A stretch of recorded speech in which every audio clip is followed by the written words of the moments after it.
الحمد لله رب العالمين والصلاة والسلام على سيد الأنبياء والمرسلين وعلى آله وأصحابه أجمعين أما بعد فأعوذ بالله من الشيطان الرجيم بسم الله الرحمن الرحيم قال الله تبارك وتعالى في القرآن الكريم وهو الذي جعل الليل والنهار خلفة لمن أراد أن يذكر أو أراد شكورا صدق الله العلی العظیم۔ میرے محترم بزرگوں اور عزیز دینی بھائیوں،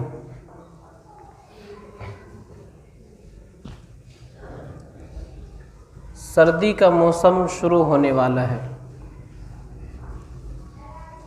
یہ سردی کا زمانہ، گرمی کا زمانہ، یہ سب اللہ کے حکم سے ہی ہوتا ہے۔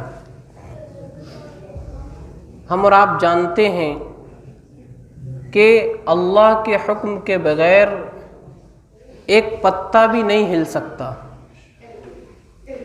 تو پھر سردی کی کیا مجال ہے کہ اللہ کے حکم کے بغیر آ جائے، یا گرمی میں کہاں اتنی طاقت ہے کہ اللہ کے حکم کے بغیر آ جائے۔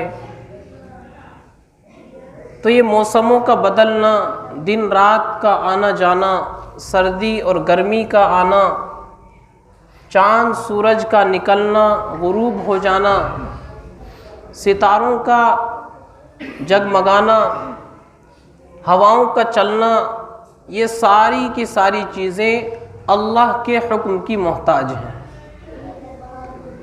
ان سب کے پیچھے اللہ کی قدرت ہے۔ قرآن میں اللہ فرماتے ہیں، اللہ ہی وہ ذات ہے جس نے دن اور رات کو آگے پیچھے کیا، ایک دوسرے کے پیچھے لگا دیا۔ دن ختم ہوتا ہے، رات آ جاتی ہے، رات ختم ہوتی ہے، دن آ جاتا ہے۔ تو یہ سب اللہ کے حکم سے ہو رہا ہے۔ سردی کا ایک تو ظاہری سبب ہے اور ایک اس کا باطنی سبب ہے۔ ظاہری سبب تو سردی کے آنے کا یہ ہے کہ سورج پورے سال گردش کرتا ہے، گھومتا رہتا ہے۔ جب زمین کا اور سورج کا فاصلہ، ڈسٹینس بڑھتا ہے تو سردی آ جاتی ہے، اور جب سورج اور زمین کے درمیان فاصلہ کم ہوتا ہے تو گرمی آ جاتی ہے۔ یہ تو ایک ظاہری سبب ہے۔ اس کا باطنی سبب کیا ہے؟ روایت میں آتا ہے اللہ تبارک و تعالی نے جہنم کو آگ سے بھر رکھا ہے، تو جہنم نے اللہ سے شکایت کی کہ یا اللہ، میرا اب دم گھٹنے لگا ہے، میرا ایک حصہ دوسرے حصے کو کھانے لگا ہے، اتنی گرمی میرے اندر ہو گئی ہے کہ میں اب اس کو برداشت نہیں کر سکتی۔ تو اللہ نے اس کو 2 سانس لینے کی اجازت دی، ایک سانس گرمی میں لینے کی اجازت دی اور ایک سانس سردی میں لینے کی اجازت دی۔ جب جہنم باہر کی طرف سانس لیتی ہے تو دنیا کے اندر گرمی آ جاتی ہے، جہنم کے اندر کی گرمی ساری دنیا میں پھیل جاتی ہے، گرم گرم ہوائیں چلتی ہیں، لو چلتی ہے، اور انسان اور سارے جسم رکھنے والے جانوروں کو جھلسا کر رکھ دیتی ہے۔ تو جب جہنم باہر کو سانس لیتی ہے تو اس کی گرمی کا اثر دنیا پر پڑتا ہے اور دنیا کے اندر بری طرح سے گرمی آ جاتی ہے۔ اور دوسرا سانس جہنم جب اندر کو لیتی ہے تو دنیا کی ساری گرمی اس کے اندر چلی جاتی ہے اور باہر ٹھنڈ ہو جاتی ہے۔ اتنی ٹھنڈ ہوتی ہے کہ انسان ٹھٹرنے لگتا ہے، بہت سوں کی موت ہو جاتی ہے ٹھنڈ کی وجہ سے۔ تو یہ اس کا باطنی سبب ہے، گرمی اور سردی کا۔ تو جہنم نے اللہ سے شکایت کی کہ یا اللہ، میرے اندر اتنی گرمی ہو گئی ہے، میں اب برداشت نہیں کر سکتی۔ تو اللہ نے 2 سانس لینے کی اجازت دی، ایک سانس سردی میں، ایک گرمی میں۔ جب جہنم سانس باہر کو لیتی ہے تو دنیا میں گرمی آ جاتی ہے، اور جب سانس اندر کو کھینچتی ہے تو دنیا کے اندر سردی آ جاتی ہے۔ تو بہرحال میں عرض کر رہا تھا کہ یہ سخت سردی کا ہونا یہ بھی جہنم کی وجہ سے ہے، اور سخت گرمی کا ہونا یہ بھی جہنم کا اثر ہے۔ روایت میں ہے کہ جب جہنمی لوگوں کو جہنم کے اندر جلایا جائے گا اور آگ کا عذاب ہوگا، جب برداشت سے باہر ہو جائے گا تو وہ اللہ سے عرض کریں گے یا اللہ اب ہمیں ٹھنڈ چاہیے، اب ہم اس گرمی کو برداشت نہیں کر سکتے۔ تو ان کے لیے پھر جہنم میں ٹھنڈ لائی جائے گی، اور ٹھنڈ کیسی ہوگی؟ وہ بھی انتہائی درجے کی، اس کو بھی برداشت نہیں کر سکتے۔ قرآن میں اس کو زمہریر کے لفظ سے بیان کیا گیا۔ ایسی ٹھنڈ ہوگی کہ وہ اس ٹھنڈ کو بھی برداشت نہیں کر سکتے۔ تو یہ سب اللہ کی قدرت ہے۔ سخت سردی کا آنا، سخت گرمی کا آنا، یہ ساری کی ساری چیزیں اللہ کی قدرت ہے۔ اس کائنات کا نظام اللہ تبارک و تعالی چلا رہے ہیں۔ تو اب سردی کا زمانہ شروع ہونے والا ہے، ہمارے لیے اس میں کیا فائدہ ہے؟ سب سے بڑا فائدہ تو یہ کہ جب سردی کے دن ہوتے ہیں تو دن چھوٹا ہو جاتا ہے، رات بڑی ہو جاتی ہے۔ سردی کے زمانے میں روزہ رکھنا آسان ہو جاتا ہے، آرام سے انسان روزہ رکھ سکتا ہے۔ گرمی میں ہم 15 گھنٹے 16 گھنٹے کا روزہ رکھتے ہیں، سردی میں وہی 12-13 گھنٹے کا روزہ ہو جائے گا، اور رات بڑی ہوتی ہے، بہت لمبا وقت ہوتا ہے۔ ہم چاہیں تو اس میں ہماری نیند بھی آرام سے پوری ہو سکتی ہے، اور رات میں اٹھ کر کے ہم اللہ کی عبادت بھی کر سکتے ہیں، تہجد بھی پڑھ سکتے ہیں، نماز بھی پڑھ سکتے ہیں، قرآن کی تلاوت بھی کر سکتے ہیں، اللہ کے سامنے رو رو کر دعا بھی مانگ سکتے ہیں، توبہ اور استغفار بھی کر سکتے ہیں، اور دن میں روزہ رکھ سکتے ہیں۔ تو دن چھوٹا ہوتا ہے، روزہ رکھنا آسان ہوتا ہے۔ دوسری بات کہ سردی کے زمانے میں پیاس بھی کم لگے گی، روزے میں زیادہ دقت اور پریشانی بھی نہیں ہوگی۔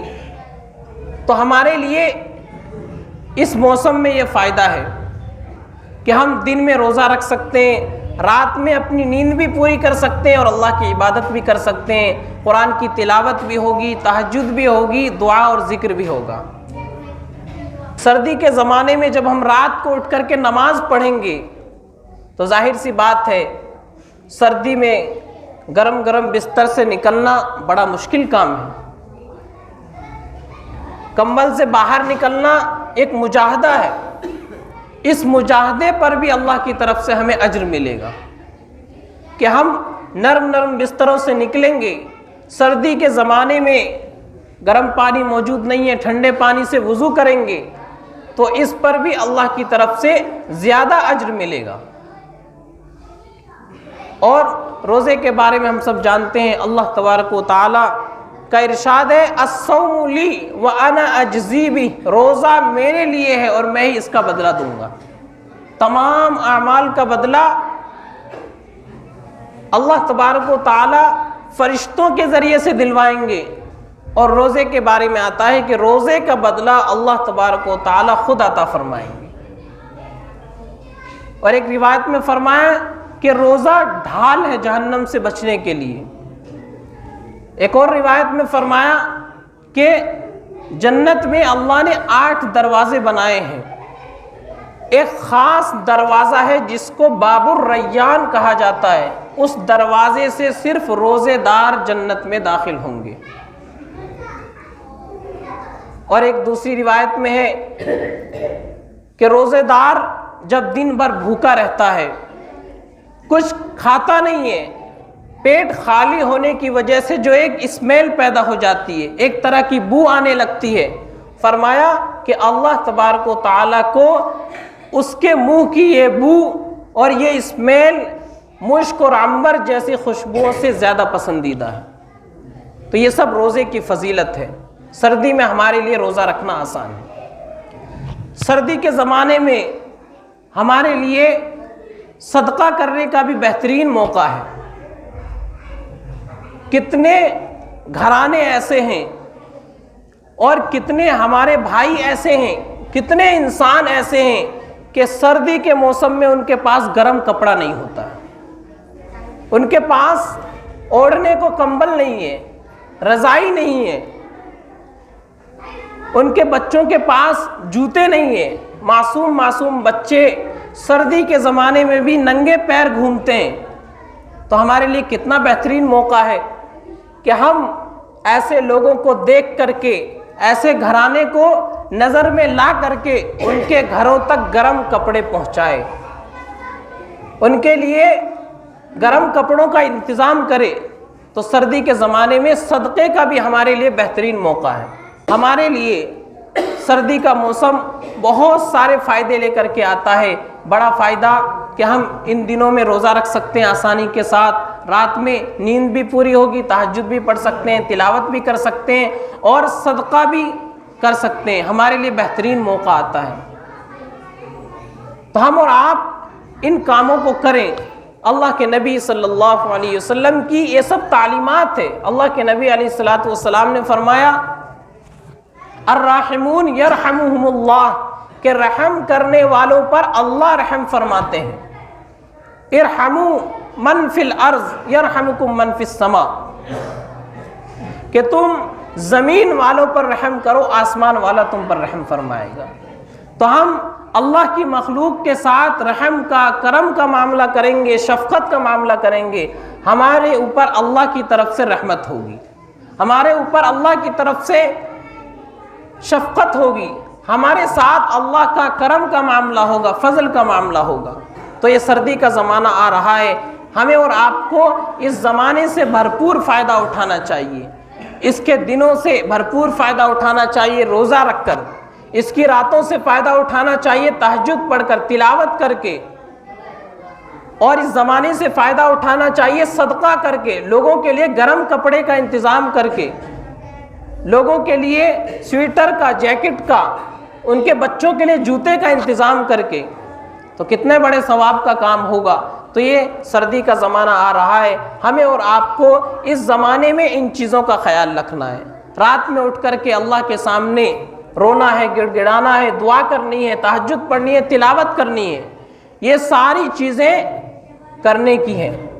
ہم اور آپ عمل نہیں کرتے ہیں، صرف شکایت کرتے ہیں کہ مہنگائی بہت بڑھ گئی ہے، پیٹرول بہت مہنگا ہو گیا، ڈیزل بہت مہنگا ہو گیا، سبزی بہت مہنگی ہو گئی، غلہ بہت مہنگا ہو گیا، اور صرف سرکار کو برا بھلا کہتے ہیں، زمانے کو گالی دیتے ہیں۔ اللہ تبارک و تعالیٰ نے حدیث قدسی میں ارشاد فرمایا کہ ابن آدم یعنی انسان مجھے تکلیف پہنچاتا ہے۔ وہ کیسے؟ کہ انسان زمانے کو برا بھلا کہتا ہے کہ گرمی بہت بری ہو گئی، بہت زیادہ سردی ہو گئی اور مہنگائی بہت بڑھ گئی ہے، یہ انسان زمانے کو برا بھلا کہتا ہے۔ اللہ نے فرمایا زمانہ تو میں ہوں، یہ سارا نظام تو میرے حکم سے چل رہا ہے۔ تو انسان اس نظام کو برا بھلا کہہ رہا ہے، مطلب مجھے برا بھلا کہہ رہا ہے، مجھے تکلیف پہنچا رہا ہے۔ تو فرمایا زمانے کو گالی مت دو، موسم کو برا بھلا مت کہو، گرمی اور سردی بڑھ گئی تو اس کو غلط مت کہو، کیونکہ یہ سارا نظام اللہ کی طرف سے ہو رہا ہے۔ اور زمانے کے اندر تبدیلی کیسے آتی ہے؟ انسانوں کے اعمال کی وجہ سے آتی ہے۔ جیسے ہمارے اعمال ہوں گے ویسے اللہ کی طرف سے فیصلے ہوں گے۔ قرآن میں اللہ فرماتے ہیں ظہر الفساد فی البر والبحر، کہ خشکی میں اور تری میں فساد پھیل گیا، بما کسبت ایدی الناس، لوگوں کے اعمال کی وجہ سے۔ اور اللہ ایسا کیوں کرتے ہیں؟ یہ آزمائش کیوں آتی ہے؟ فرمایا لیذیقہم بعض الذی عملوا، کہ انسانوں کے اعمال کا تھوڑا سا مذاق چکھا دیتے ہیں، لعلہم یرجعون، تاکہ وہ بندہ واپس آ جائے، وہ بندہ اپنے اعمال کو درست کر لے، وہ بندہ اپنی زندگی کو بدل لے، وہ اللہ اور اس کے رسول کے حکم سے ہٹ گیا ہے، دوبارہ جب یہ آزمائش آئے تو وہ سمجھ جائے اور اللہ اور اس کے رسول کے حکم پر واپس آ جائے۔ تو ہمیں اور آپ کو عمل سے اپنے حالات کو بدلنا ہے، عمل کے ذریعے سے ہی حالات بدلیں گے۔ صرف شکایت کرنے سے، نعرہ لگانے سے، احتجاج کرنے سے، پروٹیسٹ کرنے سے حالات نہیں بدلتے ہیں، عمل کرنے سے حالات بدلتے ہیں۔ جب ہمارے اعمال اچھے ہوں گے، ہمارے حکمراں اچھے ہوں گے، ہمارے اعمال اچھے ہوں گے، اللہ کی طرف سے فیصلے اچھے اتریں گے، ہمارے حالات بدل جائیں گے۔ تو اعمال کی وجہ سے حالات بدلتے ہیں۔ آج دنیا کے اندر ہر طرف سے نبی پاک صلی اللہ علیہ وسلم کو برا بھلا کہا جاتا ہے، آپ کے کارٹون شائع کیے جاتے ہیں، آپ کی شان میں گستاخی کی جاتی ہے۔ مسلمان کیا کرتے ہیں؟ مسلمان اس کا جواب دیتے ہیں فیس بک پر، ٹویٹر پر، واٹس ایپ پر، بس اپنے عمل سے اس کا جواب دینا ہے ہمیں اور آپ کو۔ صرف احتجاج کرنے سے، پروٹیسٹ کرنے سے حالات نہیں بدلیں گے۔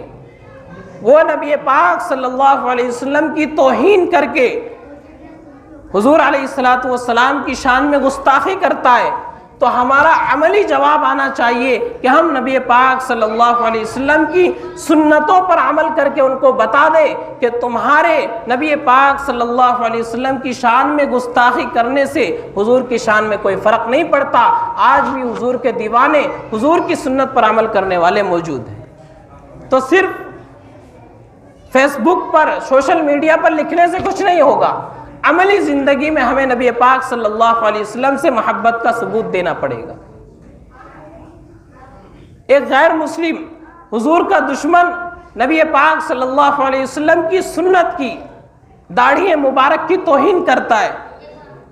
مسلمان کیا کرتے ہیں؟ مسلمان بھی تو صبح صبح نالیوں میں بہاتے ہیں حضور کی سنت کو۔ تو یہ کہاں کی محبت ہے کہ ایک غیر مسلم حضور کی شان میں گستاخی کرتا ہے، حضور کی سنت کو برا بھلا کہتا ہے، ہمارا خون کھول اٹھتا ہے، ہم اس کی گردن اڑا دیں گے، اور ہم خود جو روزانہ صبح میں نالیوں میں بہا رہے ہیں حضور کی سنت کو، اس وقت ہمارا خون کہاں جاتا ہے؟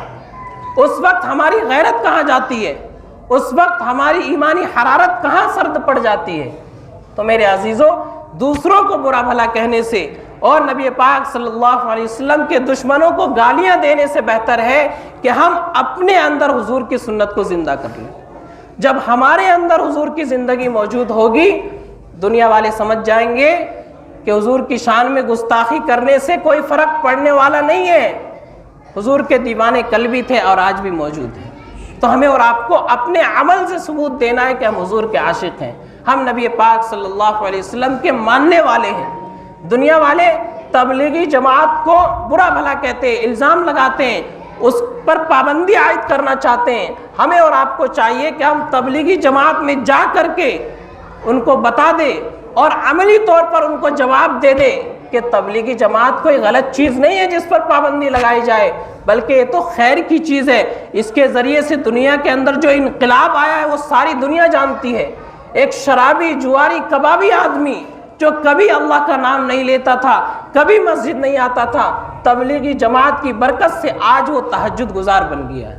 تو ہمیں اور آپ کو عملی جواب دینا ہے۔ دشمن مدرسوں پر پابندی لگانا چاہتے ہیں، ہم اور آپ جگہ جگہ مدرسے کھول کر، جگہ جگہ اپنے مدرسوں کو مضبوط کر کے ان کو جواب دیں کہ یہ مدرسے اسلام کی حفاظت کے قلعے ہیں، ان مدرسوں کو کوئی ختم نہیں کر سکتا۔ ہم مدرسوں کو مضبوط کرنے والے، مدرسوں کو زندہ کرنے والے موجود ہیں۔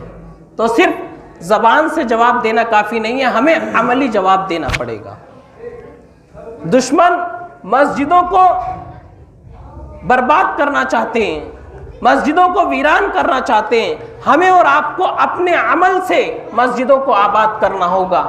اذان ہوئی فوراً مسجد میں آ جائیں، نماز کا وقت ہوا مسجد میں آ جائیں، کوئی پروگرام ہے مسجد میں آ جائیں، قرآن کا درس ہو رہا ہے مسجد میں آ جائیں، حدیث کا درس ہو رہا ہے مسجد میں آ جائیں۔